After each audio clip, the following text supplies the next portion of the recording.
My name is Dr. Gary Schaefer. I'm the Director of Library Arts and Culture for the City of Glendale, and excited that you're here today. In my role of overseeing arts and culture for the City of Glendale, I think a lot about our goal of transforming the city into an arts destination. And it's events like these, people like you all, and our arts initiatives that are helping that to become a reality. So when the opportunity came up to work with Artillery magazine, yay, Artillery, we jumped at the chance.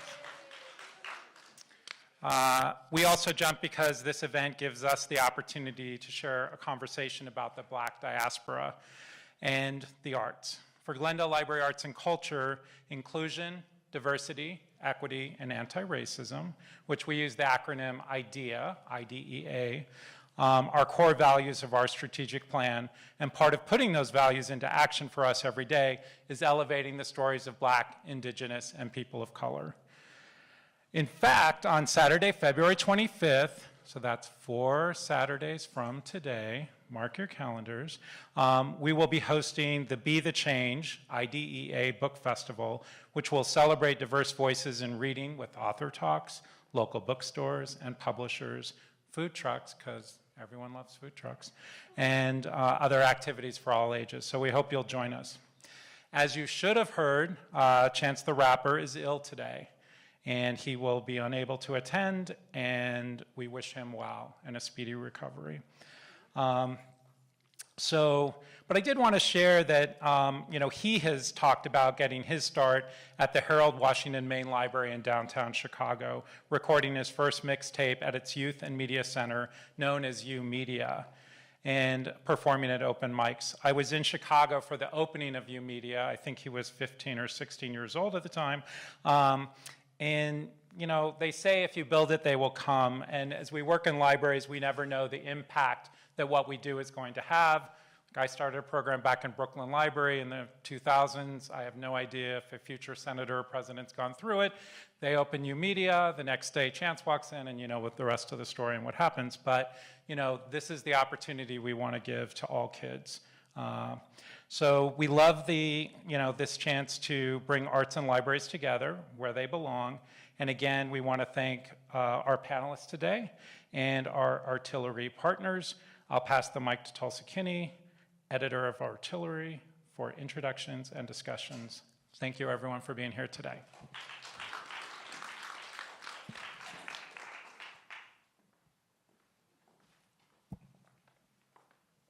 I'm not checking for text or anything right now.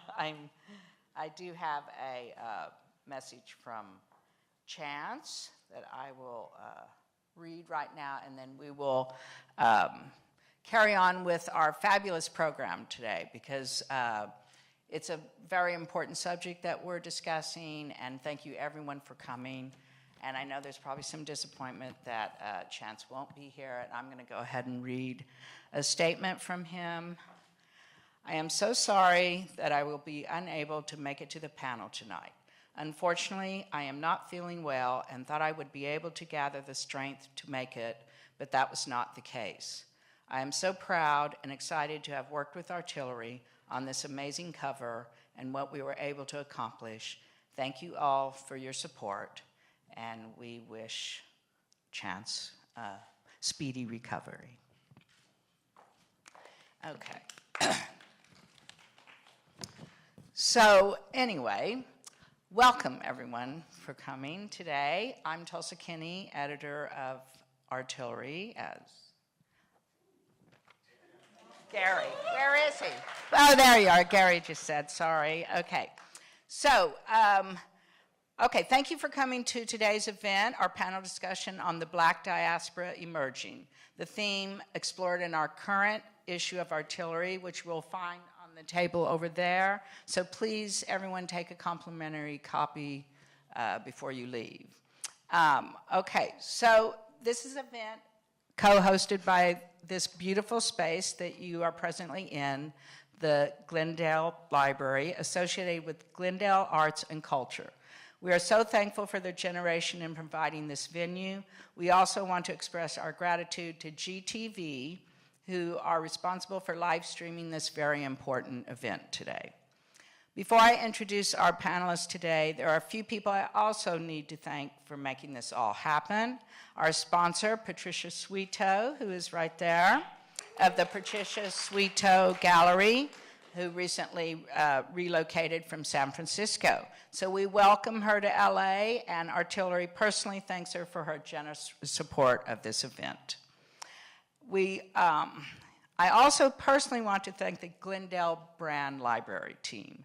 That would be Library Director Gary Schaefer, who you just saw, Meryl Fleischer. Are you here, Meryl? There she is over there. And Kaylee Cannon and Shannon Curie Holmes, who enthusiastically responded when I approached them about this event. They have been supporter of Artillery way back when, and a few events they've hosted in the past. So we are honored to be working with them again, and this truly could not have happened without them. So thank you so much. Lastly, I want to give a big shout out to my events producer, Alexia Lewis. Would you stand up, please? She's an incredible woman that I've had the pleasure of knowing and working with since the inception of Artillery.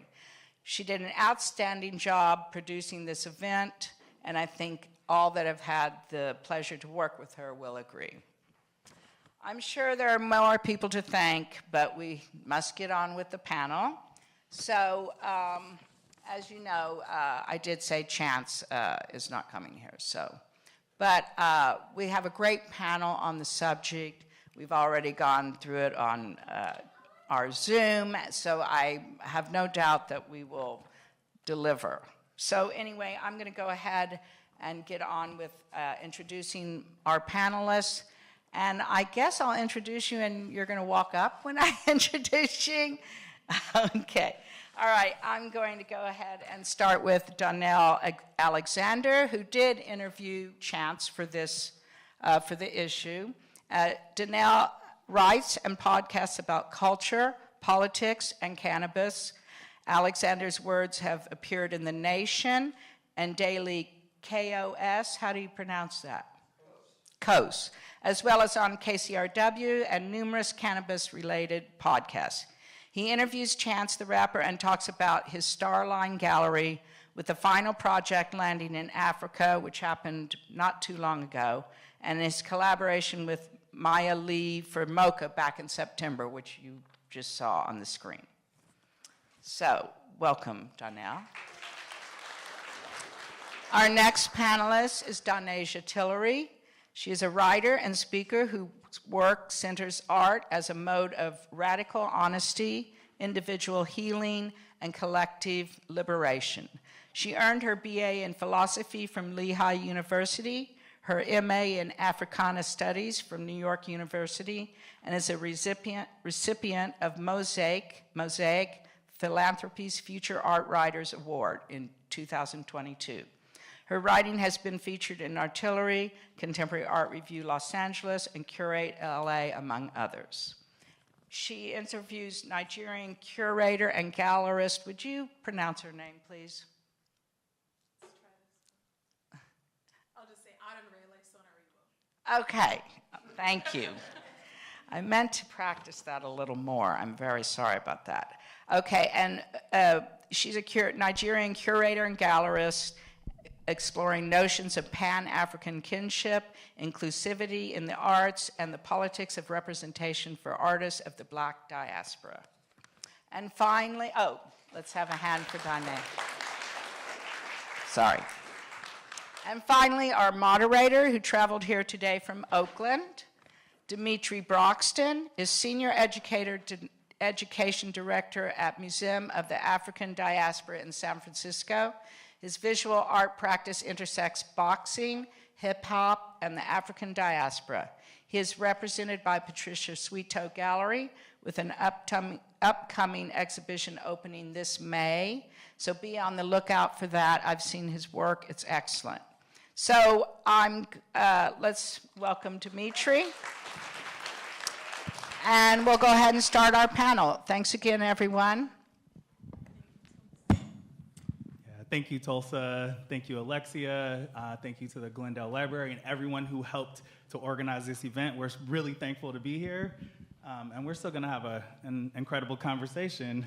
So I actually want to start off, Donasia and Donnell, if you can please tell us a synopsis of your articles that you wrote for the magazine, because I'm not sure if everyone has read them. Again, the magazines are complimentary on the table over here. I'll get started. So my article, I interview a Nigerian gallerist and curator named Adenrele Sonariwo, who started a gallery in Lagos, Nigeria, called Rele Gallery, which is newly in Los Angeles. And so the article really plays with this idea of cross-cultural exchange within the diaspora, and particularly the ways that Rele Gallery really tries to put forth work that is not strictly about the struggle of Black experience, but really thinking about it in a more, just the totality of Black experience in a more colorful way. And so that's something that was really important to me as someone who is really interested always in Black media, and at the same time, largely disappointed with work that is very just reductive and kind of one-dimensional. So the conversation with her is both about kind of putting her platform out there and the importance of the work of that particular gallery and those artists, and it is also about really thinking about the ways that even in trying to understand the struggles of racism, of racial violence, we can sometimes really be reductive in our approach to understanding Black personhood and experience. And hi, I wrote about Chance the Rapper. I discovered his work probably in I discovered the second mixtape, the acid rap tape, and you know, I thought he was going someplace, but there are a lot of rappers who have mixtapes that seem like they're going someplace. It wasn't until I heard him on Kanye West's album, what's the name of the album? It's the one after Life of Pablo, which has a lot of biblical themes, and I think everyone should know that there's a lot of Christian thematic play in Chance's stuff. He's never an overt Christian rapper, but those themes are pretty constant. Anyway, yeah, The Life of Pablo, he came on just bursting in, making a huge impression on me. And when I wrote about him, I really wanted to make a point of capturing those first years, you know, because Chance very famously wasn't putting out albums, he was putting out mixtapes, and there's a lot of freedom and autonomy that's connected with that. I did something with this one. I think I had a revelation because I quit writing earlier this year. I quit journalism, and then I came back, and I decided not to try so hard. That was like my big artistic revelation for 2022. Don't try so hard. And there's a formula to this with a very intense 6-graph summary of his career that I think I'm going to do all the time because I'm not trying that hard anymore. I'm breaking news. And you know, that I think is really important for hip-hop artists because they don't tend to get there's not a ton of critical analysis of their careers. I think there tends to be a temporary aspect, disposability, maybe we want to call it, to rap music. And I think everything he did was very important in its time. You know, that acid rap album put him together with Donald Glover, and so you had Childish Gambino, really two young talents who I don't think they were thought of as sure things on anybody's imagination. And so, you know, one of the things I didn't talk about so much is that the one debut, I mean, he got all kinds of awards, but the music wasn't really selling. He didn't sell a lot of records with his last album. The themes are a lot more adult in terms of marriage and fatherhood, and these are things that people maybe don't want to hear. And so I didn't go into it a bunch. And when I say people, I mean kids. You know, he's already kind of an anomaly in these artists anyway, because I don't know how many of you are listening to hip hop these days. Mumble rap is kind of ruling, and that's not really what he does. So, you know, he has enough, what's the word? He went to private school, so you can put him on the Colbert Show, and there's not a whole bunch of drama. But I don't think that's necessarily where he wanted to go. And I think the movement into museums was a natural move for him. I think it was inspired by, you know, having a second or third act and hip hop being a challenging thing. It's a lot more comfortable being in a museum than getting your ass kicked in some foreign country or something. So I wanted to get that stuff out of the way and really talk about his plan to not just be a museum presence, but to be someone who's connecting with the diaspora. And that concert that happened in Ghana was really kind of landmark. Excuse me one second. I wrote about a concert that was being put together in Tanzania about 7 years ago, and it just didn't happen for a lot of reasons that don't have, I mean, there are a lot of complicated reasons why rappers can't get into other countries, and we'll just leave the rest to your imagination. Chance didn't have that issue, and the team he put together didn't. But it really felt like something more. I talked to a kid about this beforehand, a kid who's a hip-hop fanatic, and insisted that Chance's deal is that he wasn't going to make it in the industry. But the fact is that he's looking into a deeper world with a longer view than any hip-hop kid consuming music in the States can imagine. There's a appetite for the music and the culture. In fact, it's not just that hip-hop is being consumed in Africa, it's being made there. And when we talk about the diaspora, we're talking about the people, the refugees who end up in Europe, for example, and what they're doing with hip-hop. He's feeding something really important, and it was fun writing about it. I thoroughly enjoyed reading both of your articles, and I just had a chance to reread them. Your writing is incredible. I'm amazed by it. Very different styles of writing that both of you have, but really incredible, really compelling. And with an article, you only have so much space to write. So I'm wondering, what are the things that didn't quite make it into your article because of space limitations that you want to share with anyone? Well, I'll start. And I wrote them all on my hand and sweated them off.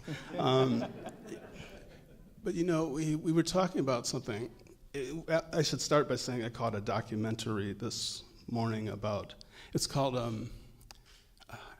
Blaxploitation, and it's about black actors in Italy trying to find their place, and I was thinking about this thing that Chance was going on about in terms of us not knowing enough about not just Africa, but geography and the world to really connect up, and that's something else he was trying to serve by showing Africa as a place you can go. It's just not as American black people. I mean, I think it's fair to say that most Americans still have a pretty warped idea about what Africa is.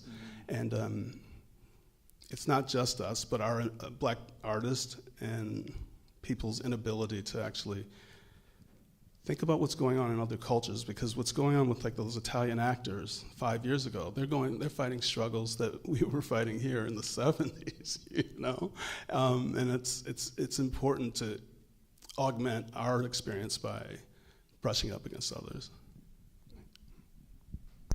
Yeah, I think in that same vein, a lot of what we discuss is kind of similar, where Adanrele, who comes from a business background, took really huge professional and financial risks in trying to pursue a career as a gallerist. And what was really interesting in talking to her was just seeing both how the struggle for her as a black woman to be taken seriously within the art world was similar to things that I had experienced, and also really particular in terms of her coming from, as a continental African, as a Nigerian woman. And one of the things that she talks about kind of rings true in terms of what you're discussing, Donnell, in terms of just this way that she often felt the need to kind of speak to those stereotypes, right? I'm thinking of, there's an interview with a Nigerian author a couple years back where Chimamanda Adichie, where she talks about how, in her attempts to be a writer, so often publishers would say to her, but this isn't African enough. I want to see Africa, right? But it's well, what does that actually mean? And so the way that in trying to celebrate Nigerian artists and particularly African artists, Adanrele was really dealing with that kind of backlash of trying to speak to a really nuanced reality and the nuanced realities that these artists are speaking to, and at the same time attempting to appease a market that wants a really particular idea of what Africa is that maybe actually isn't reflected in the lived experience of these artists. So yeah, that's something that has really stuck with me about that conversation. And just in general what it means to create work that ultimately has to produce capital, and the kinds of market-driven influences that are always in that conversation, regardless of how authentic or unmitigated you want them to be. It kind of is just the reality. So that for me is about her story, but really is about the story of marginalized artists in general, and what it means to kind of break into these scenes. So both of you are bringing up these really potent points, right? Our perceptions of Africa on one hand, and also the perception of what it is to be an artist from the continent or an artist of the African diaspora, whether that be an African-derived person, or descended person in Europe or South America, the Caribbean, the United States. So I'm going to ask you a broad question right now. Feel free to answer it in from whatever direction you feel more comfortable. What is Blackness in art? What is an indicator? How do you know when you're looking at a piece that you're looking at Black art? What does it need to contain? There's this thing that happened to me last week. It happened last week, and I have to share it because I was watching the Lakers, and I was up north where they don't watch the Lakers. And there's this TV that nobody was using, and I turned on the game, and everyone looked like the center Wenyan Gabriel. Any Laker fans here? Wenyan Gabriel he's from the Sudan, so I had to go back behind the television set and turn up the brightness a little bit because everybody looked like him. As I started turning up the brightness, I saw LeBron, obviously, but then Juan Toscano Anderson, who came up through Mexico, and I was like, they're getting pretty close. They had Dennis Schroeder, the point guard from Germany. He's like one of the best players in Germany. And Juan Toscano Anderson's like a local favorite, even though he never plays. And then they picked up Rui Hachimura. So they have one of the handful, the only Black Japanese player in the league. And when watching these guys coalesce, I was like, this is the fucking diaspora on this court, and you don't see it that much. But what I thought is that this is what the moment that we're having here is happening. It's like a kind of, turning up the brightness on this range of Blackness, And Austin, what's his name, didn't play, so that's a really inside joke here. I think that I went and looked to the African Union. Or we talked a little bit about the African Union, an organization that works to promote commerce in the continent. Mm-hmm. And they count 7 regions. 6 of them are 6 regions, and the 7th is the diaspora, because it's a resource that they think, especially when you look at what Chance is doing, and a lot of actually other businesses are doing, they're thinking of people who've gone away and can bring these resources back. It's a really big possible bunch of resources. And just to get to the point finally, it's not just Black people making stuff. I think you have to be of African descent and be in conversation with other works, your contemporaries. That's my definition of Black art. This is a question that I feel like I've been trying to answer all my life. And haven't arrived at. And I think that's because ultimately there isn't a definitive answer. And at the same time, I think that there are traces of particular experiences that are identifiably Black. The way that I tend to think of a diaspora is that if you systematically strip a people of language, religion, traditions, a homeland, then those kind of tangible things, particularly geographical things that would connect a community, are no longer accessible. And so now people are connecting in ways that are intangible, right? Connecting on what like a cultural theorist, Raymond Williams, would call a structure of feeling. So there are certain experiences, I'm sure today, with uprisings in Memphis, that we can speak to the ways that witnessing that for a Black person is just necessarily different from any other person. So I think of even Chance's song, Cocoa Butter Kisses, for me is like a great example of that, where there are I listen to that song and I can think of and kind of recall like the feeling of Black elders and like the affect attached to that. And so for me, when I think of Blackness, I think about certain emotional experiences that you simply cannot have if you are not inhabiting a Black body in this world. And that for me is where people are connecting, where there's that kind of unspoken understanding of, I don't know you, but I know, at least in part, what life might be like for you.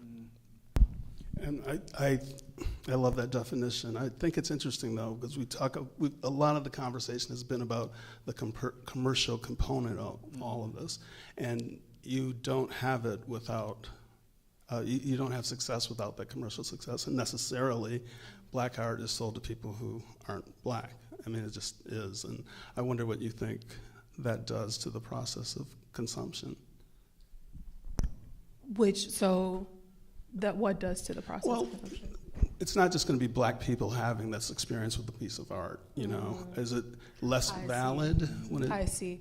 No, I don't think so. For me, when I think of Black art, and this is something you talk about in your article too, where there's this idea that, you know, Black artists need to be working with portraiture and kind of like particular forms, when for me, Black art is really just art that takes those kinds of intangible experiences that connect us and bring it into aesthetic form.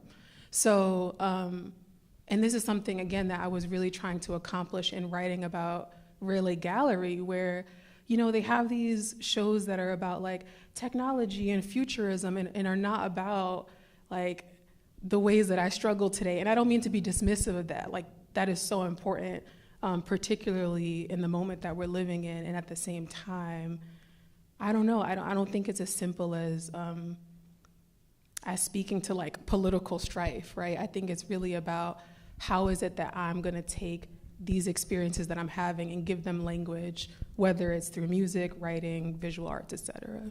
Yeah, we were having a conversation on the Zoom call about a storyline on this show called Flatbush Misdemeanors, where a kid's going to a fellowship, a young Black man, and his fellowship advisor is asking why his painting isn't more authentic, because he's drawing a landscape with ducks in the foreground.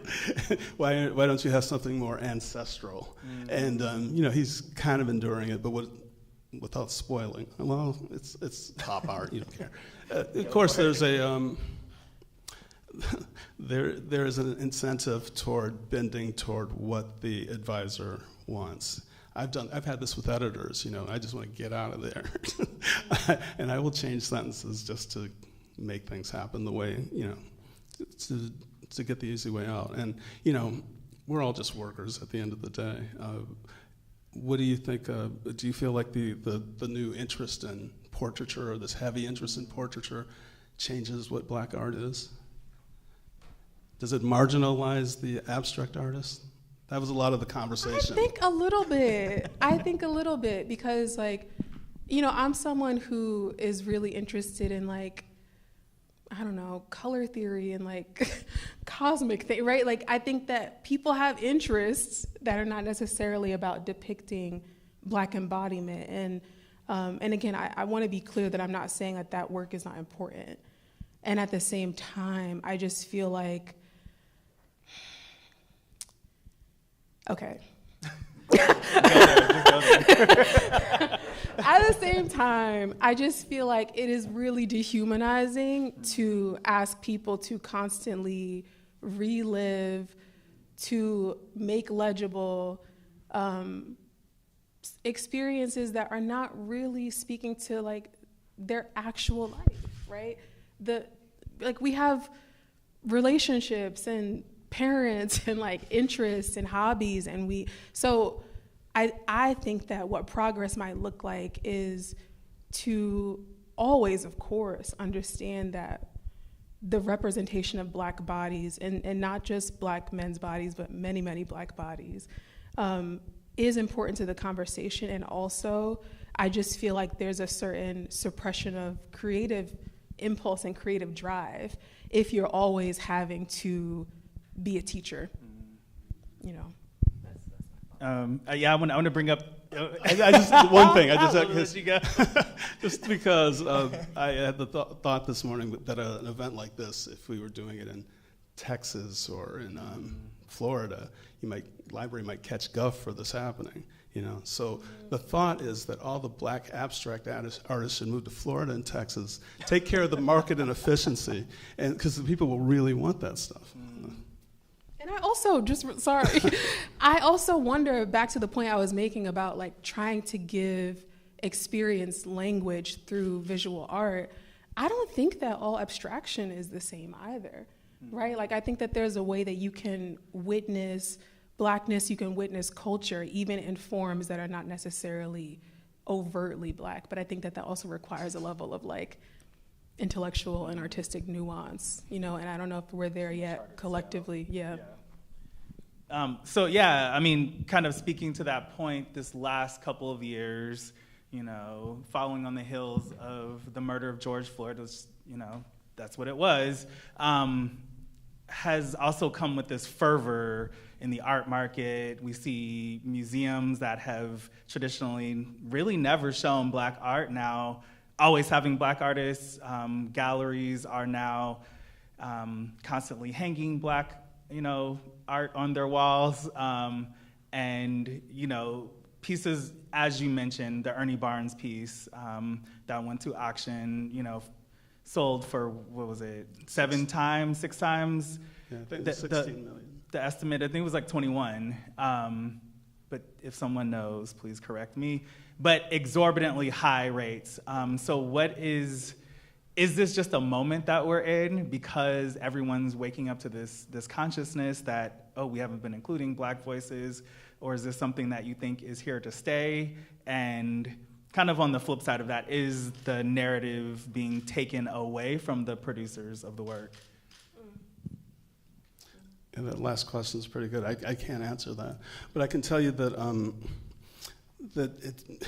being compensated and recognized beats the hell out of being invisible and rogue, But I sometimes it feels like, I think it is here to stay, because I personally believe that interest in Black culture, it's basically the patriotism of the 20th century. I'm sorry, that's just what I believe. And I think that one of the reasons we have so much trouble with the CRT people is it is their last stand, and they fear that this is not just a passing thing. Having said that, I do have a sense that it reminds me of like people you see on social media, white people who in their lives their lives are pretty white, but they always have themselves surrounded by Black people in social media. And I was like, I never met these people. What is this? It feels adjacent to that. I don't know how you can account for what the consumption does, the experience, consuming this art does to the experience, whether it somehow diminishes it. I am inclined not to think so, but I'm not an art critic. That's the other thing. I mean, I feel like I could write a whole book on this, and I probably won't, but I just feel like I agree, right? On one hand, it's like, give Black artists, platforms, money, space to create. Like, I'm never someone who thinks in absolutes. So I think that there's some positive to that. The thing I will say, though, is like, there's just a level of performativity that I personally find like really funny. But it may be one of those. Example? I mean, the one that immediately comes to mind is, this is not art world specific, but I think that these dynamics are replicated in the art world. Like when like the congressional Democrats all dressed up in kente cloth and like made a whole production out of kneeling. And I think there was I don't know where this was. There was another clip of like a multiracial church where sometime in 2020, all of the white members like basically got on the ground and groveled and begged their Black counterparts for forgiveness. And like, these are these spectacles where I'm always like, who and what is this for, right?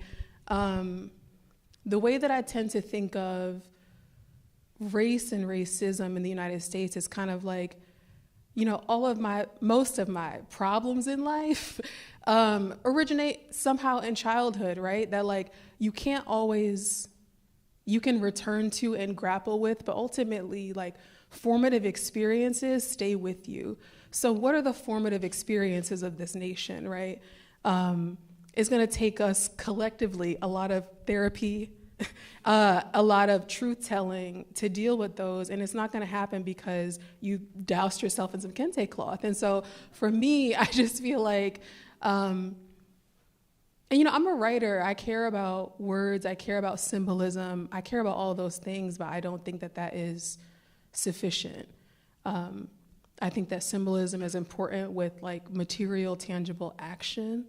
So, yeah, I don't even know if I'm saying don't do those things. I'm saying do those things and then what else? Because ultimately for Black people who are still in lethal danger at the hands of the state, like I don't care about seeing Nancy Pelosi, like knelt on the ground. And in fact, when the entire effort becomes like just about that act, it can kind of get as offensive as it is comical.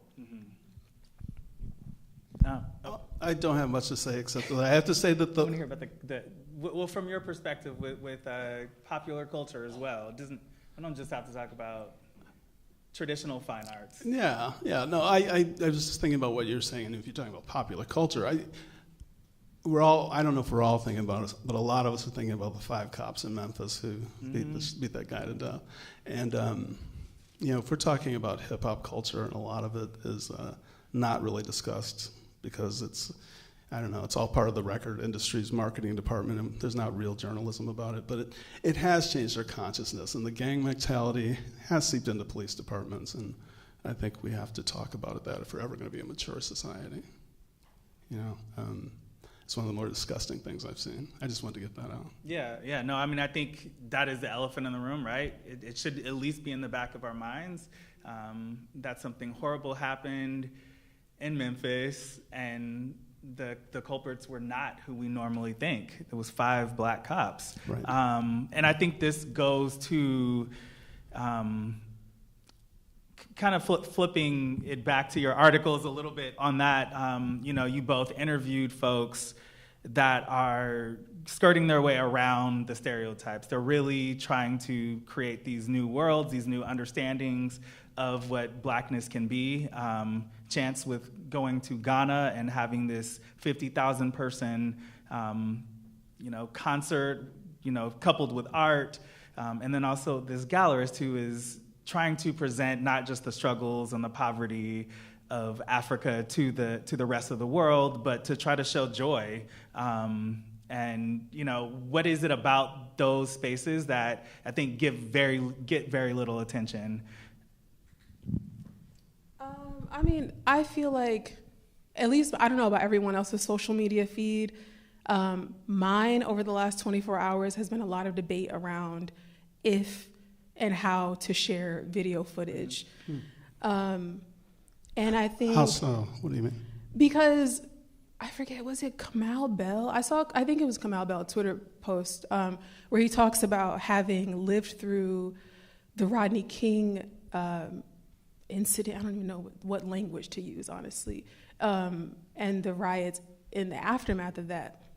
And he was saying that many Black people at that time were like, there's proof, like we have something to point to, like this is what we've been saying, right? And now what we're finding is like we have a plethora of proof. We have an abundance of proof, and that doesn't undo the fact that we've been so conditioned to just understand certain bodies as criminal and others as not. And so at that point, when you understand that maybe the video footage doesn't prove a point, doesn't push anything forward, then it becomes about having real conversations for Black and non-Black people about the really weird appetite we have for consuming that media. And I think for Black people specifically, I think we're just so traumatized that sometimes maybe we don't always take seriously what that does to you psychologically to take that in. And so I think it's important to just be asking those questions of ourselves of what do I care to consume this for, and to what end? And I think that that's for everyone to decide for themselves. But yeah, I think we're well past now the point of we need something to point to. We know what it is. Well, that's the subject of the film Nope, isn't it? I mean, just about our appetite for spectacle and what it's doing to us. I'm not humble bragging, but I can't watch them. I don't watch the footage of us dying. I'm certainly not trying to watch the one where we're killing ourselves. The last thing because we don't really have to belabor this, do we, is that I feel like people who commit those crimes in behalf of the system that is oppressing them are more worthy of disdain than anybody else. I want to go back to something you said, Donasia. You were talking about abstract art made by Black creators, and what are those qualities that make the work really sing and resonate versus what do you think are the aspects that just make them fall flat? I mean, for me, abstraction is always about, for me personally, like abstraction is important because it gives form to like formless experience, right? Like so much of how we experience the world is just, doesn't always have language. I think that, you know, some people speak that language and some people don't. I can't really speak to what makes it fall flat. I do think, like, back to what we were discussing, that because there is this attempt on the part of art institutions, on the part of really like everyone who has a good reason to feel guilty, there's a desire to be like, we understand the problem, like we get it. And so maybe there isn't the same commercial appeal for a Black artist working in abstraction.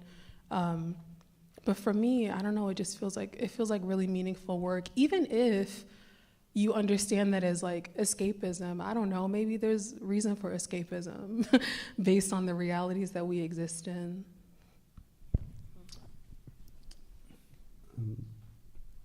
I got lost in a thought and blank there a little bit, but I think I actually want to ask you this question. Do you feel like choosing to be an abstract artist as a person of color, especially right now as we're in this moment of like a boom time for portraiture and whatnot, is that a political act?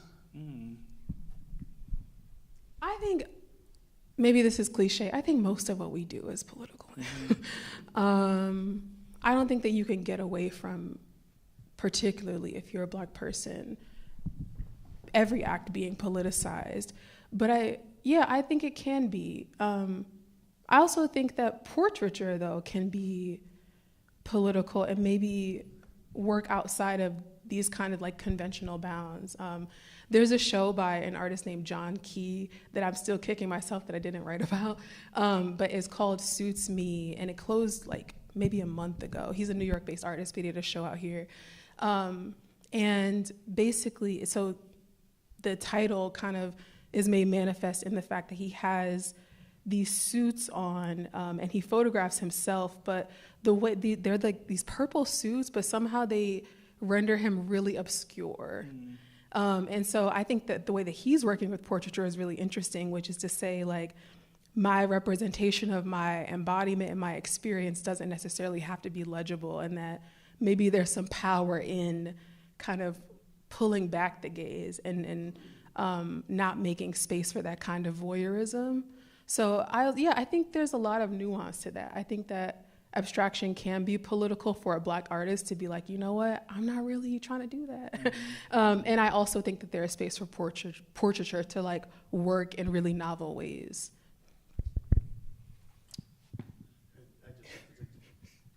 Have to dig deeper into that. You used the word voyeurism. Is it an inherent voyeurism if you're not of the tribe? Tribe's not the right word. Maybe. Perhaps.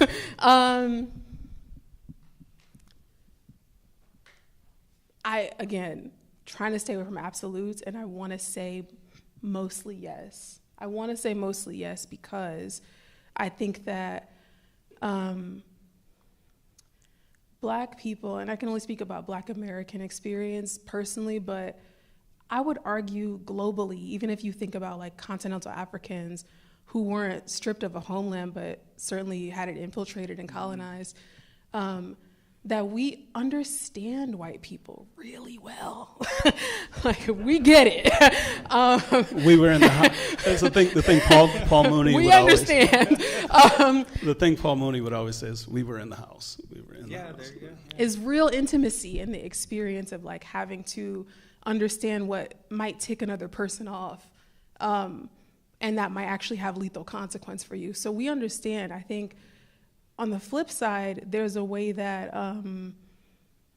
Black experience is often cloaked in a lot of mystery. And so there is a way that I think if you're not being really cognizant of the way that you're perceiving the artwork, I wonder if voyeurism is almost default. And I don't think it can't be, I think it can be worked against. I think it can be like consciously worked against. But yeah, I don't think that, I just think that for non-Black people, there is still a lot to learn about what it means to exist as us. But you know, I really, really want to lean on the part where it's important for us to learn about us, you know, because the experience, especially as time changes and social media changes our lives, the internet, we're not that well traveled, and we're not certainly not international in that sense. So it's I think for us to go forward artistically, it can't be too dependent on how white people respond to our work. 100%, 100%. And you know, I think like this conversation about white perception is so about the art world, because it's like, who are the gatekeepers, you know? Sure.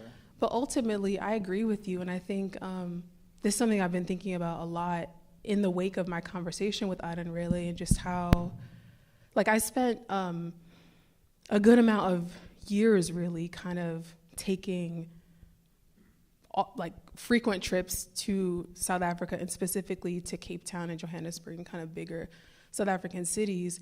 And I remember returning one time, and a Black elder asked me a series of really offensive questions about, like, you know, poverty that I had witnessed and this kind of thing, right? And this is someone who didn't have access to like social media, who was taking in American media that really just only represented Africa in one way. I think that what is different now is that, you know, social media has changed a lot. And it almost sounds like a platitude to say that, but it really has, where, you know, the experience that I had where I was like, these are some weird questions I'm getting when I just came back from like a really dynamic global city. And to have people think of that I came from this like archaic place, right? I think that's a little more challenging now to think in that way when you can witness someone in, I don't know, Cameroon, like, and what they're doing this morning, right? And like, there's a different kind of intimacy that I think we have been able to reach through social media that I think can be really productive in terms of just like a diasporic consciousness that is not as weighed down by those kinds of perceptions. Yeah, but I completely agree. Yeah. I'm gonna ask you both about what you're working on right now. What's coming up? And I'm especially curious to know, because I hear you're doing an article on Henry Taylor. Yeah, I'm doing something for Tillery right now on Henry Taylor. We just had some maneuvering beside the stage to make sure it happens the way we want it to happen. But if you don't know, Henry Taylor has a show at MOCA called B-Side, and I really suggest you see it. And I've been reading this article about Kehinde Wiley, a portraitist who's amazing, but so different from Henry Taylor. It just makes me think I'm just glad we live in this world where there's this range, you know. And we talked a little bit before this about his affect and his eccentricity.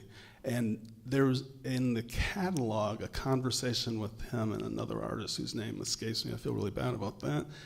And he was talking about being classified as outsider art. And I thought that was really interesting. I don't think I really addressed it in the piece, but I could see where maybe even 15 years ago you might have decided that's the category he belongs in. But he is he's someone I really admire. The more I look at the work and the more I follow him. So I'm writing about Henry, trying to finish writing about Henry. And you know, what's interesting about the Chance piece is that while it was going on, I was doing this really heavy investigative piece about corruption in the cannabis industry, and so they were really coinciding for a while, and I was kind of losing my mind because it's two very distinct parts of my brain that were trying to make it happen. I'm writing a thing about safety on the train because I believe in public transit, and it's really kind of crazy sometimes. I have a history of a building that I live in. The building I live in, I'm really interested in that.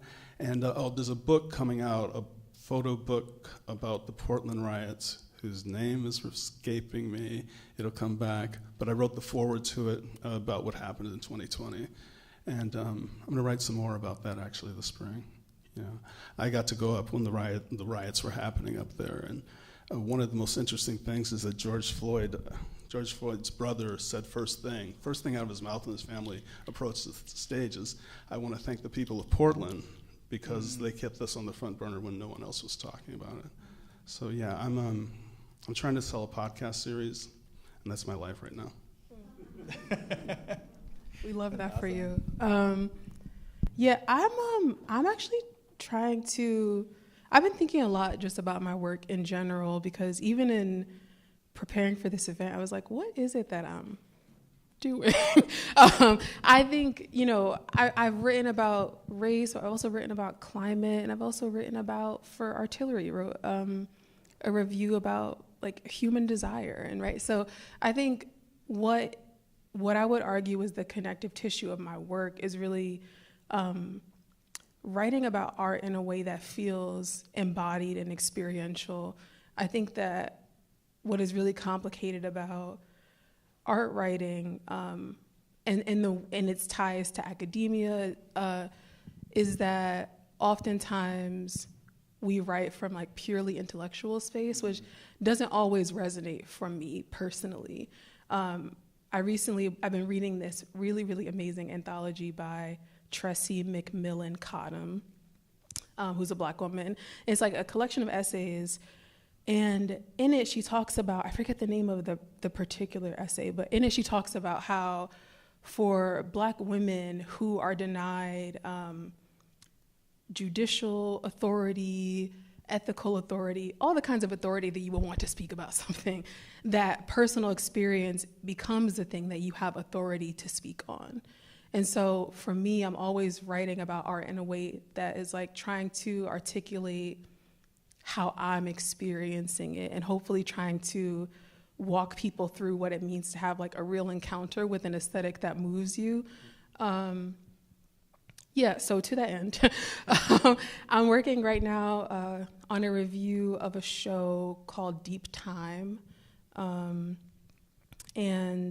yeah, it kind of talks through a kind of post-human society and having us really think about the way that we're maybe not here for too long and what we want to do with that information. But I'm also I'm on the market for a personal essay class if anyone knows anything about that, because I'm trying to really sharpen my ability to think emotionally, if you will, and to use my authority, the personal lived experience, and bring that to the discourse around art is something that's really important to me. So.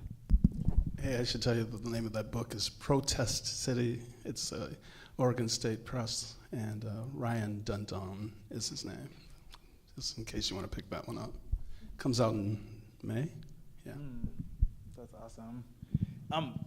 What are the things that connect your various writings? Donnell, I'm especially interested in kind of like, what are the through lines? In my writing? In your writing, yeah. You can, interesting. On the online catalog, I could look at both of your long, how you've been writing for years, and kind of looking at the through lines. Yeah, I don't know if I've ever asked myself that question, But when I'm at Tulsa, I was working at LA Weekly, and I'd just come from San Francisco, where I had a club column. I was the only guy in the country who had a nightclub column and a city hall column, so I did those two things. A joke is that, I started a club. Right? I started a club column and I never quit. It just never ended. So I had there's always been politics, but it's always been connected to arts, pop arts in particular. And I made this huge jump to ESPN in 1998, and that was where I realized like there's a threshold that you can't cross. You can't really cross the sports industrial complex. It's really hard to write honestly about the NFL and have access to all that in that. And you know, I will always say that black culture is at the heart of it. One of my fundamental experiences as a person who communicates and decided what I wanted to commute about, I took an acid trip in 1988. 88, yeah, in Fresno. and there's that We thing. need another hour for that one. The thing about me and hallucinogenics is I had a great mentor. I had a guy named Lloyd Francis, a Jamaican guy I knew in San Francisco. He still lives on Haight Street. And I looked in the mirror. You're not supposed to look in the mirror on acid. That's the thing. Right after, yeah, you know this too. But the funny thing is, now that I'm an adult, I can do it. I'm very excited about that. I've made some progress. But Richard Pryor's Bicentennial Nigger, have you heard that? Is anyone familiar with that one at all? It's an amazing, long spoken word piece about arriving on the slave ships, and that's how black humor started, because the guy is in chains, and he looks over the other guy and says, "Yesterday I was a king," you know? And he goes through it. It came out in 1776, so that's why it's a bicentennial nigga. And he says, gets more step and fetch it in his voice as he delivers it. And then the last line, he says, "Y'all probably thought I forgot about all that." And then he delivers the next line very seriously, "But I ain't never gonna forget it." And it just, you know, I think it was the fact that I was tripping super hard, that but it stayed with me, you know. The addendum that I probably shouldn't tell the story is that I had that great moment, but then I went home, and I was in college still. I was an intern at the Glendale office of the LA Times. Wow. But when I went home, I took like 3 more hits of acid that night. My goodness. That's probably why it stayed with me. Next. And I'm sure this is because you have a long kind of resume of really looking at the cannabis industry. Yeah, and I did this thing in 2008, a public radio thing that became an animated piece about Doc Ellis, who threw a no-hitter on acid. And so, yeah, people know that one. I'd won a chance to be here because in my youth I was super religious. I was very much a kid who believed. And then I hit that joint and I said, nope. And so ever since then, I've had just a deep curiosity about it. And when I was younger, I went to Chico. I worked in Chico in my first job, and I was just probably too stoned for 5 years. Tulsa was vice president of the union when I was president. I got elected president because I was high at the union meeting, and they voted me in. But we did really well. That's true. So I figured that shit out. In Oregon especially, I was able to, because legalization allowed me to control my dosage. And I knew what I was doing. I feel like every single one of you are doing it all wrong. Unless there's someone in here, I'll look the guy in the back. No, you're doing it all wrong. But now that I can do it right, I'm a lot more effective. And I definitely try to write about it, whether it's going to the gym, using it, because people focus on THC, and there are 150 other cannabinoids in that drug that all do different things. And the more we learn about it, the better a tool it is. It always seems fun, but I was saying to Demetri that I'm reading Insurance Journal and all these documents when I'm working on pot stuff, but people think I'm just fucking around. Yeah. And what about you, Donasia? Kind of the through lines. I honestly, first of all, I just want to say thank you for sharing all of that. Cause I'm here for a religious experience always. I feel like it may be cliche to say, but I really am always just looking for work that moves me and work that moves me in such a way that I can articulate it in an attempt to move someone else. And so that's why I was saying, you know, I've written about so many different topics, but ultimately, yeah, I'm interested in work that has like real like affective heft, if you will. One of the things I'm really hoping to start to do is just write in, you know, Tulsa was the first person to publish me in LA. And like, yeah. And yeah, and such a pivotal moment for me to be able to use words to talk about art. And you know, I started out writing like 300 word reviews and then 500 word reviews and then 8, right? And so like moving into longer form is something I'm really hoping to do. I think just to speak in more expansive ways. And also to start to write about different art forms. Like I'm really interested in writing about film or writing about, right, like really a more expansive understanding of the visual arts. I don't know if anyone's watched the show Severance on Apple TV. Game changer, like somebody's got to publish me writing about that. Because I think, yeah, I mean, just last night I went to see a performance by my dear friend Serena Caffrey, who does a lot of does performance art around extractive capitalism and kind of eco-fascism and just the ways that we treat the earth and our own bodies as a resource. So it really is a mixed bag for me, but ultimately I think that we're living in really pivotal times, and I'm looking for work that I can to speak to and hopefully help us navigate that in the most humane ways possible. That's awesome. We're gonna now switch over to questions from our audience. Yes, thank you, Demetri, so much. Thank you, Demetri. Thank you, Donasia. Thank you, Donnell. Thanks, everyone, for coming. So, questions and answers from the audience going on until we end at 5:30. And I think he was first and then second and third, so I'm going to go that way. And what I was saying before is I'm going to be kind of Ricky Laking it about. And I'm just going to come up to you, and Demetri will kind of, you know, be the go-between. So if we could get your name and your question. John Seeley. I'm going to try and write about this for Artillery.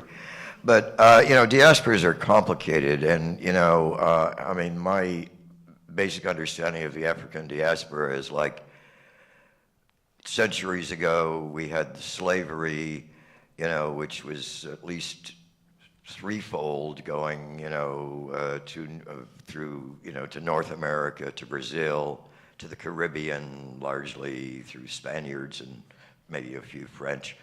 And then contemporary we have, you know, as a result of, you know, as you said, extractive capitalism, we have people going from, you know, to Europe, and also some of the West Indians going back to England. Now, I'm just wondering, to what degree do you see interfacing between the various, I don't know what we'd call it, arms or tentacles of the diaspora, and, or I mean, do you see any promising signs of learning from one another, you know, between Europe, Brazil, the Caribbean, et cetera, et cetera? Thank you. So the question was really about the connections across the diaspora, the African diaspora. Do you want to? Well, I was just going to use the examples of some of the stuff we were talking about earlier. These Italian actors who come from Africa, immigrants, some of them have moved back to the United States and are playing their craft here. It's not an art example, but in my Lakers example earlier, I love how these players invent things that go to Europe and then they come back differently. It's almost like rock and roll 50, 70 years ago. God, we're old. Yeah, it happens. I don't know so much in fashion that it's an issue, or in the art world how the influences are felt, but I see it among people. Yeah, I definitely think so. For me, I think something that I'm definitely, admittedly, someone who's getting a lot of news from social media, so bear with me. But I do think that I'm really, really interested in kind of just like clocking the shifts in the zeitgeist. And social media for me is one of the ways that I do that. And one of the things that I find really interesting is in the last couple of years, there's been like a really expansive conversation around these questions of ancestry, around both ancestry in terms of like inherited trauma, but also inherited traditions and point of view and spiritual access. And so I think that is not a new conversation, certainly, but one that has become much more mainstream in terms of the ways that, again, we may be connected that aren't always visible. And I think, again, like, you know, I've been listening to Afro beats. Shout out to this amazing Nigerian singer, Ira Star. Like, I've been playing that album nonstop. Like, I wouldn't have access to that without the internet, without the kinds of conversations that are happening around diaspora in South America, globally, really. And what I find really interesting about my experience of listening to that music is that, and this is something that I tried to really give language to when talking to Adan Rele, which is that, yes, there are ways that, like, I didn't grow up in Lagos, and like there are ways that our experiences are not going to mirror one another. And then at the same time, when I listen, especially to Nigerian artists who are having a kind of renaissance right now, something about it does feel like a kind of home to me in a way that I can't always articulate. And so I think that there are new forms of connectivity that are happening online for sure. And I also think that just access to artwork from around the world does speak to kind of like ancestral ties, if you will. If I can add, I think, I don't follow it closely, but the world of food seems to be showing a lot more interest in specific food traditions in Africa, the countries that have the reputations. It's akin to, I was thinking earlier, like when we were talking about people's new interest in art among the hip hop scene, understanding Gucci is not that far from understanding, really fine art. And I think, the interest in good food has to start there, because, we have been kind of biased in our traditions, or really like holding on to a lot of old food things, and just to reach back to something older that actually is new to you is really interesting. And I love that people are doing it, is showing that interest. Have you read or watched High on the Hog? What's it called? It's so good. Yes, High on the Hog, the Netflix mini docuseries. Oh, that one. Yeah. The author before the adaptation is Jessica Harris, but she does like a whole historiography of the ways that, like, even like we call like sweet potatoes yams, like the ways that food is also kind of offers a tangible history of connection back to the continent. So. Demetri, do you have anything on that also? Yeah, I would just say for me, I want to caution us about starting the African diaspora experience with the transatlantic slave trade. Right.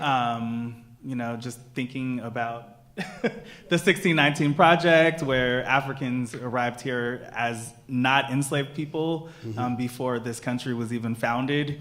Can you say a little more on that? Because I don't think everyone in this room knows that. Oh, it's on Hulu. You can also watch it. The 1619 Project. The new version. But that was the year that Africans first arrived to the United States and weren't enslaved until almost a century later.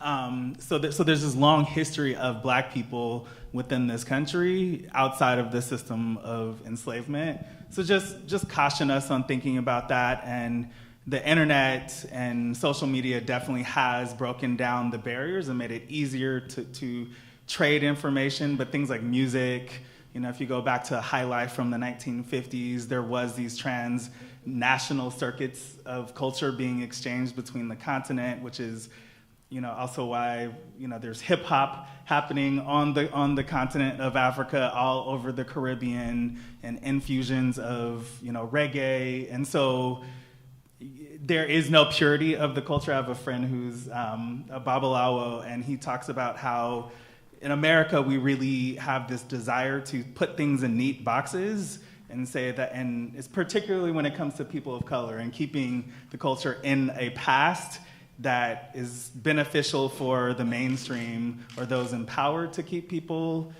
in these tight little boxes, but there's always been transitions and changes, and anytime people come in contact with another group of people, there's an exchange that happens and nothing stays pure, you know, the way that we like to imagine that culture stay pure.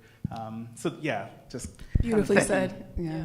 So we're going to move on to the next question, and you had a question, yeah? So let's get your name. Yes, my name is Jeremy, and I was wondering, how do we respond to the diaspora here in Los Angeles when it seems like black people are getting pushed out of this city for a number of reasons, in terms of like the rents that are going on, the prices of homes. You have the stadium in Inglewood.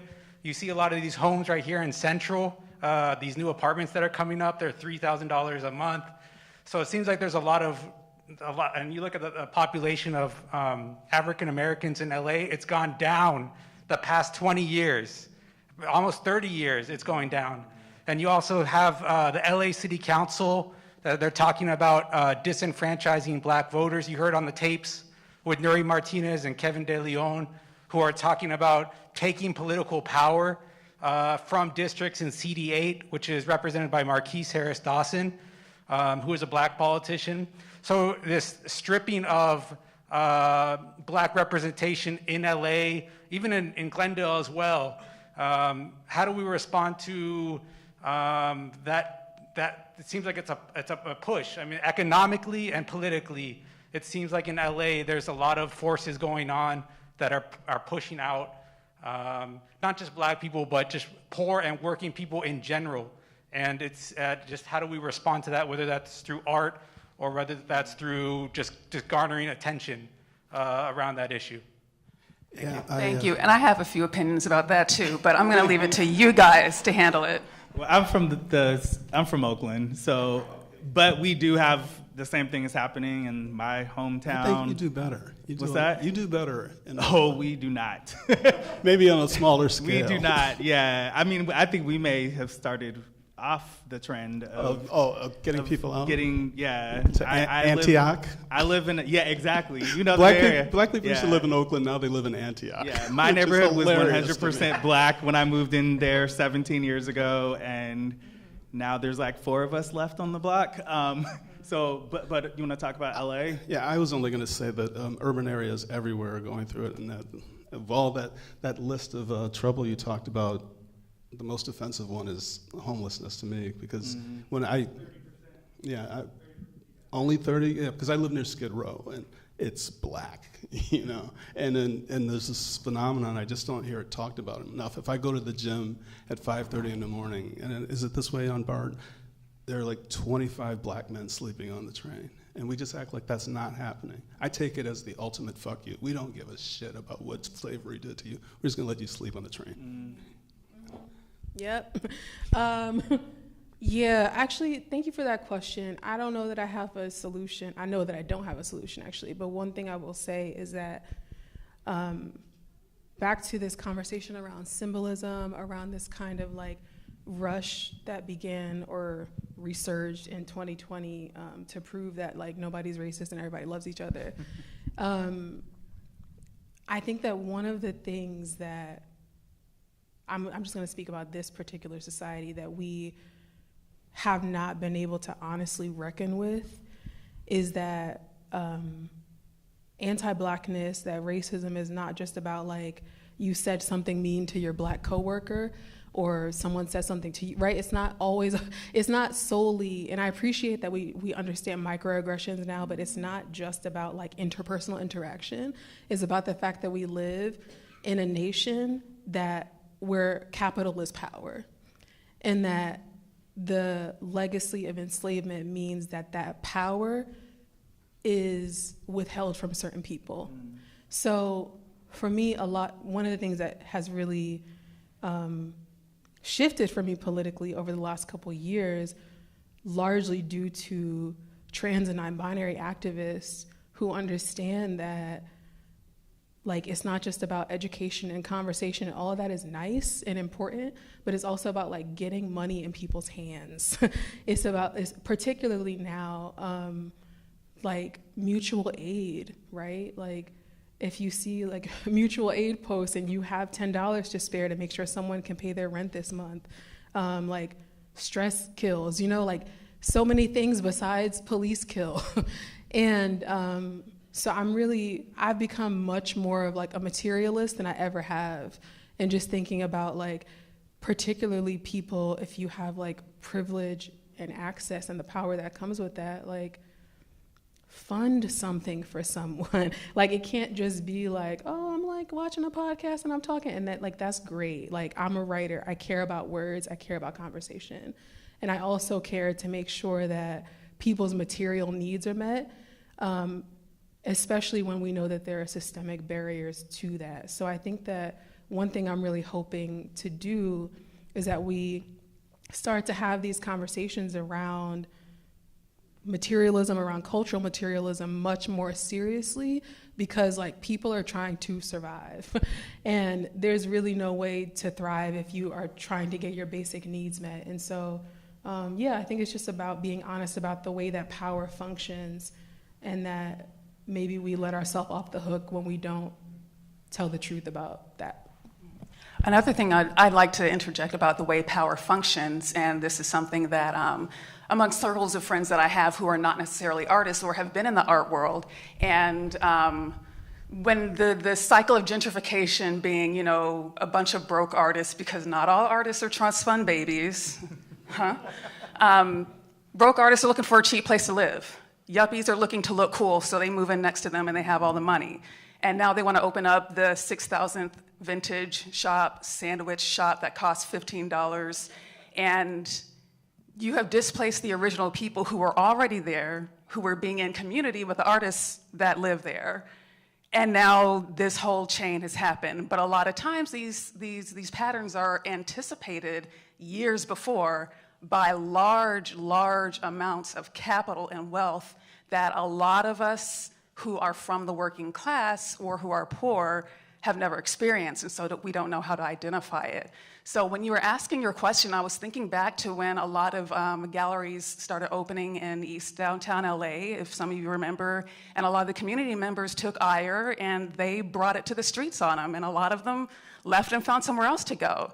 And even though I am an artist, a part of me, kind of applauds that fire, but also wish I could reach out to some of those young people and be like, you're aiming that at the wrong person. There is a bigger giant that you could be strategizing to aim that at. And so part of the solution is going to be really, really understanding where that wealth and capital is and not where you think it is. And then that's where you direct your eye or come up with your strategy, come up with, how you're going to reverse or, just kind of stop some of this. But yeah, wow. Do you have anything on that? That was perfectly stated, though. I was going to say Donnell Alexander on Venmo. Here we go. You heard it here first. We're all black people are going to give out their cash apps by the end of the night. We got some reparations. So there was a third question you had, right? Pardon me, sir. And if you could state your name also. Sure. Thank you. Yeah, my name's Eugene. I was thinking that a while back I stopped reading about artists that I like because I think the things I was reading, the books I was reading, were kind of in the voice of the person who writes about the art, the expert. And not enough of the voice of the artist was coming through, right? So I'm curious about, maybe my question is, do the artists that you write about or interact with write themselves? Or is there a need for them to write, beyond the artist statement and that sort of thing, and doing their work itself? Is there a role for artists writing in order to inform what you might write about? Does that make sense? Yeah. Well, Thank you for that. Yeah. I was just thinking about my friend, a friend RJ just wrote this book about Chuck Berry, and just in terms of like that voice, he's not trying to assume his voice, but he's trying to capture it. That's a massive task. And I was thinking about my Henry Taylor piece, just because it's super fresh in my mind, I didn't have this opportunity to interact with him. I haven't yet had the opportunity to interact with him, if you want to get behind the curtains of this. And it plays different than it does when you have someone like Chance, you know, because he knows his story pretty well. He can articulate it. He doesn't know everything about his story, but he has that, and there's an opportunity. Of course, artists, we read as told to stories all the time, and they work, you know, but I think readers prefer a dynamic where there's kind of a back and forth and not just one person's perspective on what they do. But I think it's two different disciplines, really. You know, the as told to artist is really a unique kind of journalist, in my opinion. I think that's really interesting because, yeah, you're right. Like, I've been thinking a lot just in my own work around the distinction between coverage and criticism, right? And how there's a lot of coverage of like what's going on in LA or wherever, but criticism is about taking a particular point of view and kind of expanding upon that. I guess I haven't seen too much of, I definitely have talked to artists after I've reviewed them and things, but I haven't seen too much of that in terms of like a forum. I think I'd be really interested in it. One of the ways that comes up for me is I really enjoy interviewing artists. And so those are spaces where I think that we can really get into those conversations around like the intention of the work, their process, what brought them to those things. But yeah, I don't know. I think that is, that's something I would be interested to read, but I don't see a lot of it, if I'm being honest. Are you saying that you feel like the writers don't get the voice of the artists you're speaking about? I think it might be a little bit of playing the role of critic sometimes, or some editorializing or speculation based on legitimate research. But then I get moments where I'm like, well, did you ask the artist? The artist is still alive. Did you ask them? Yeah.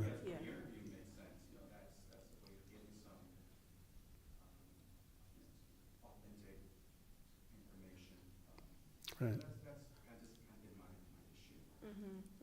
Yeah, I think there's a place for kind of bantering back and forth. Well, you know, one of my favorite music critics from back in the day was Lester Bangs, and he had a relationship with Lou Reed where they were basically arguing in print. And because sometimes the artist is too close to what they do. And, you know, the subject has every right to be angry and disagree and all that good stuff. But I think what you're talking about is a matter of taste, really. It sounds like you want pure reportage rather than analysis, maybe. Or you want them all separate, like that one burger they used to have. The hot side stays hot and the cold side stays cold. Is that what you want? Is that what you're asking for, young man? Okay. And now you're the one on the hot seat. You just came to see a panel, and now... We just have one more question. We have time for maybe 2 more questions, but one more question starting with right here. And after we're done with questions, then I'll have a few announcements before we all leave. Your name? My name is Vincent Cunnington. I'm an architectural designer and public interest designer, born and raised in the south side of Chicago, currently operating here in LA.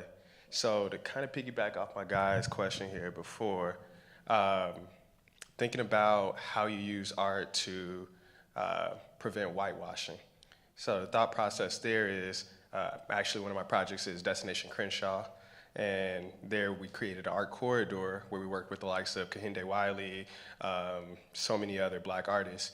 With that being said, how do you find public art and public art installations as a way to prevent whitewashing, help gentrification, for example, or even civil rights efforts, for example, the Black Lives Matter murals that go up and down the streets in so many different cities.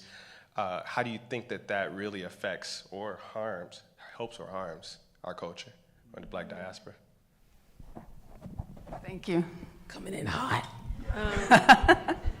Yeah, I actually was thinking about this a lot when reading your article. There's that quote that Chance has about that like exclusivity is a part of Right. the arts. I don't know. I maybe I think he said exclusivity is a point of fine arts. Thank you. And I've been thinking about that so much because I think it forces us to ask the question, okay, if we're talking about inclusivity, what does it mean to witness talent, to witness a point of view, which are necessary for an artist, that are not still being measured against a white paradigm? I don't have I ain't got the answers. But for me personally, I think a lot of this, I've been joking a lot lately that millennials just can't stop talking about therapy, but I do think that a lot of this is about really honest, intentional self-work, about being able to say I am indoctrinated into anti-Blackness, and that is coloring how I see everything. We can't force that work on people, but I do think that there's a way that it's just about it is about fostering a culture of honesty about how that impacts the way that we see, and then that impacts what we think is worth seeing. So I'm really interested in having political conversations that are also about kind of emotional conversations, and just saying, the way that we measure things is still in the language of white supremacy. And I think that that is really challenging when I was listening to an interview of Viola Davis roundtable, where she was talking about, she is an actress and I think a producer of The Woman King. And she was talking about just the amount of fight she had to do to make sure that this story that was about Black women spoke to every audience, right? And how the work of that then kind of, how do you maintain the integrity of a project when you're having to prove its commercial value to a white audience? I don't really know, but I know that for me, I'm trying to be really intentional about witnessing the ways that my own anti-Blackness is changing how I perceive and what I think is worth perceiving. And I would hope that we all would make our own attempts to do that. I can't believe I heard you say my own anti-Blackness, because that's not something we talk about a lot, and it's important. I was curious, were you talking about you're talking about signs, public signs in the manner of Black Lives Matter signs, not sculptures?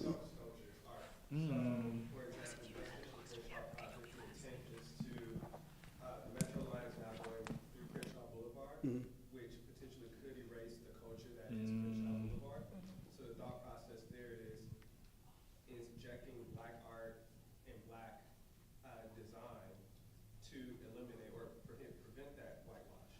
So the concept is how you take Black art and Black sculpture and use that as a methodology to maintain our culture in areas where we might lose our identity. I just want to quickly also say that, again, I want everybody to get their money. I'm not saying don't seek out gallery representation or any of that.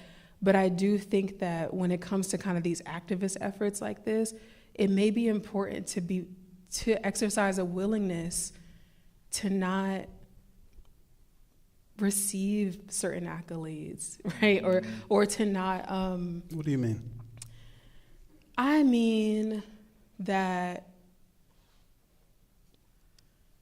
if, for example,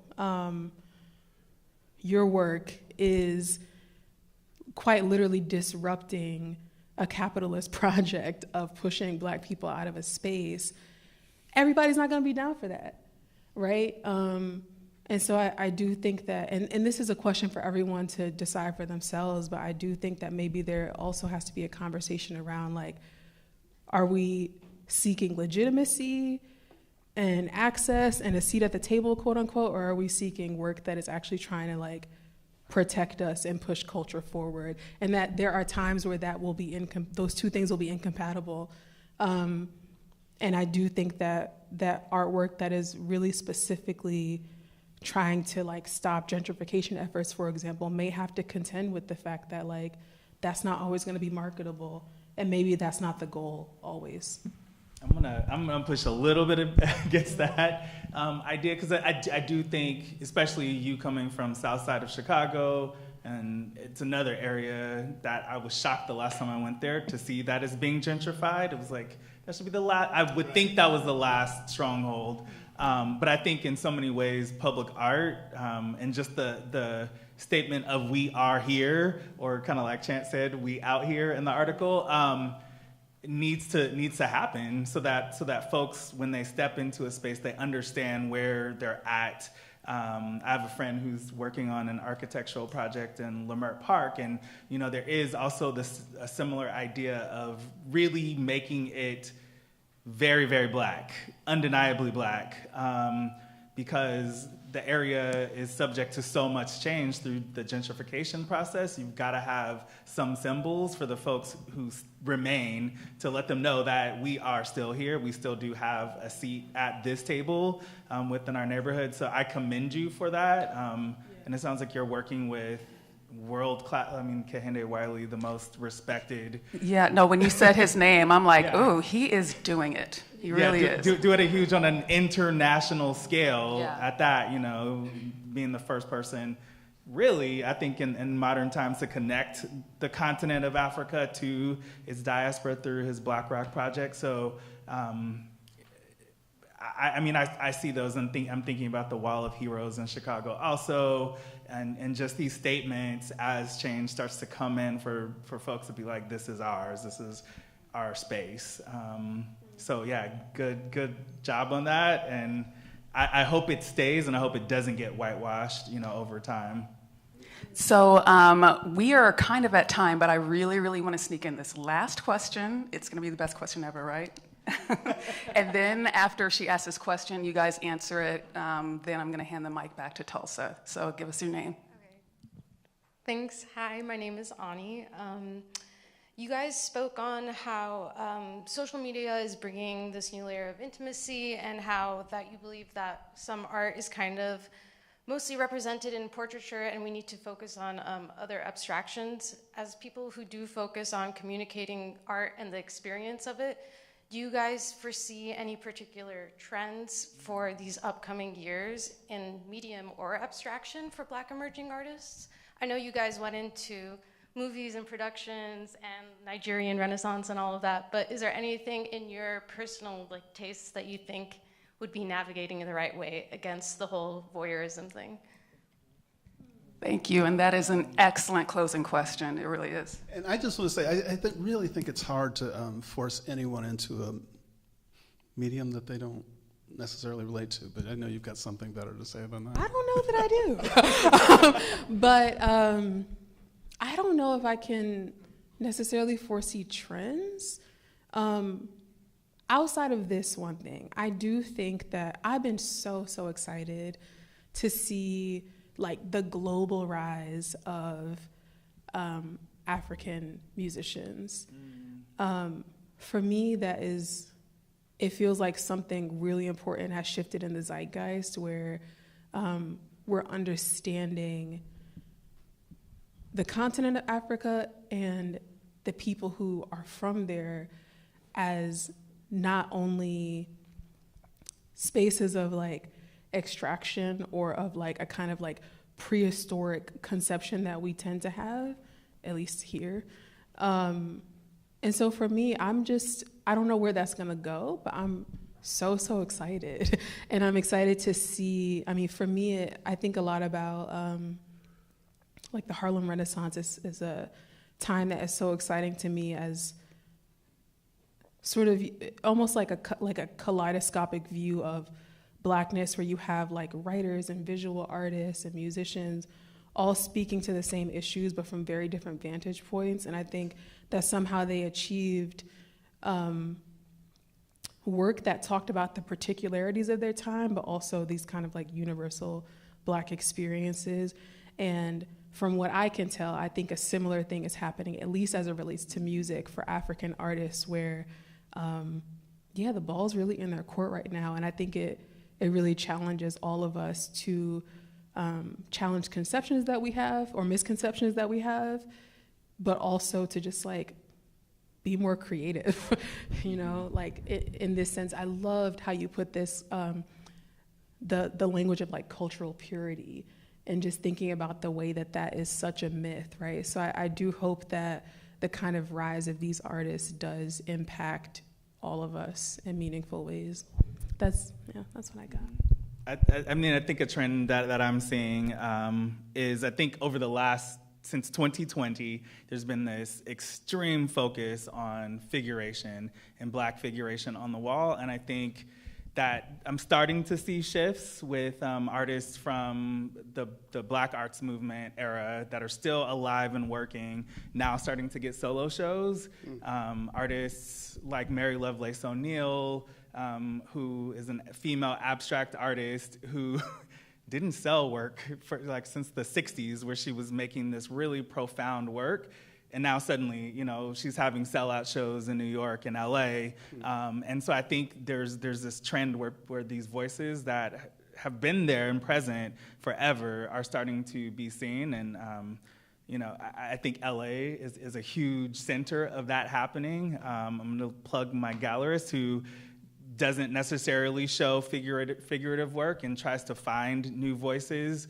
And I think we're starting to see that more and more in museums, and then also seeing, I'm gonna go back to the I mean, because the art world, if you're an artist, you're not gonna really be able to make a living if your work isn't going to galleries, if it's not eventually going to the secondary market, to Christie's and Sotheby's. And so those auction houses are actually starting to take an interest in abstract Black artists as well. And so I think the trend is just gonna keep moving in that direction. At least I hope it does, so that we kind of, as the